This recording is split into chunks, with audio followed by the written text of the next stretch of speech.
إذا الشعب يوما أراد الحياة فلا بد أن يستجيب القدر، ولا بد لليل أن ينجلي، ولا بد للقيد أن ينكسر. حماة الحمى يا حماة الحمى، هلموا هلموا لمجد الزمن، لقد سارقت في عروقنا الدماء.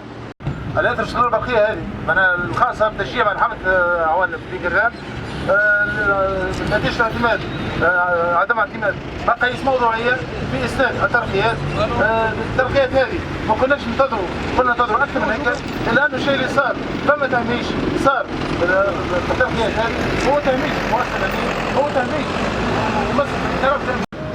غدوة إذا كان لازمنا نحضروا 200 وبعد غدوة كان لازم نشوفوا عائلاتنا، وبعد غدوة ثانية كان لازم نشوفوا عائلاتنا وتلابس الغاز والغاز والفريجيدارات والكواتين.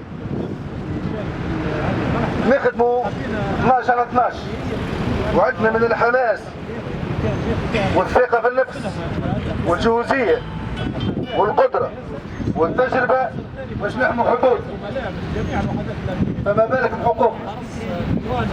ما خفناش ما يكرتوش، ماناش باش نخافوا من قرارات تأتي هكذا مسبقة. وزير الداخلية ولا غيره عنده علينا سلطة، واللي راه عكس ذلك يمشي للقضاء.